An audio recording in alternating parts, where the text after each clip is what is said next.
प्रदेश में खाद की भारी किल्लत के कारण किसानों को घंटों लाइन में लगने के बावजूद खाद नहीं मिल पा रही है। यह सरकार की घोर नाकामी और किसानों के साथ किया जा रहा है अन्याय है। इसी गंभीर मुद्दे पर आम आदमी पार्टी शनिवार को अयोध्या सदर तहसील पर जोरदार विरोध प्रदर्शन किया गया। नायब तहसीलदार गौरी शंकर वर्मा के द्वारा महामहिम राज्यपाल महोदय को ज्ञापन दिया गया। जिलाध्यक्ष अनिल प्रजापति ने इस मौके पर कहा कि योगी सरकार की लापरवाही ने किसानों की कमर तोड़ दी है। खेती का मौसम चल रहा है और किसानों को खाद उपलब्ध न कराना सीधे सीधे उनकी आजीविका पर हमला है।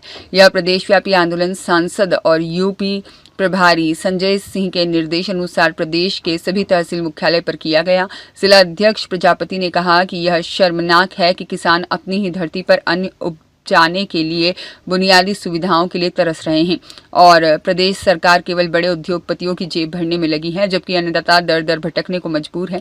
आम आदमी पार्टी की मांग है कि दोषियों पर सख्त कार्रवाई हो। खेती का मौसम चल रहा है लेकिन खाद की कमी से बुआई बाधित हो रही है। किसानों को राहत देने के लिए विशेष सहायता पैकेज घोषित किया जाए। योगी सरकार केवल उद्योगपतियों को ही लाभ पहुंचा रही है। किसानों को प्राथमिकता देकर अन्नदाता के हितों की रक्षा की जाए की मांग की है। 2014 में जब भारतीय जनता पार्टी सरकार में आई थी, केंद्र में आई थी, तो उसने कहा था हम किसानों की आय दुगना करेंगे, किसानों को उनकी फसल का उचित दाम देंगे, स्वामीनाथन रिपोर्ट जो किसानों के लिए आई थी उसे लागू करेंगे।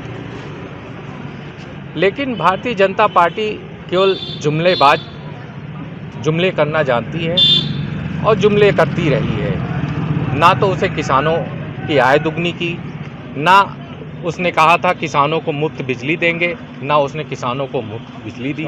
आज हालत ये हो गई है कि किसानों को खाद लेने के लिए लंबी लंबी लाइनें लगानी पड़ रही है। जो है किसान वहाँ लाइन लगाए कि अपना किसान जो है खेती बाड़ी देखे। तो किसानों की इस दुर्दशा का कारण भारतीय जनता पार्टी है, जो किसानों को जो है दौड़ा रही है, रोज किसानों को परेशान कर रही है।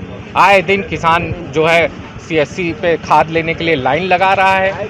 तो इस तरह की समस्याओं का उसे सामना करना पड़ रहा है। उसके लिए हम लोगों ने, आम आदमी पार्टी ने आज जो है नायब तहसीलदार जी को ज्ञापन दिया है, महामहिम राष्ट्रपति महोदय को उनके माध्यम से पहुंचाया है। जो आज खाद की कालाबाजारी हो रही है, नेपाल में खाद बिक रही है, जो है खाद की कमी नहीं है, लेकिन भारतीय जनता पार्टी सरकार में खाद की कालाबाजारी हो रही है। तो कालाबाजारी जब होगी तो खाद, जाहिर सी बात है, कम हो जाएगी, खाद आपूर्ति कम हो जाएगी। को रोका जाए और किसानों को खाद उपलब्ध कराई जाए, यही सी मांग को लेकर हम लोगों ने आज यहाँ ज्ञापन दिया है।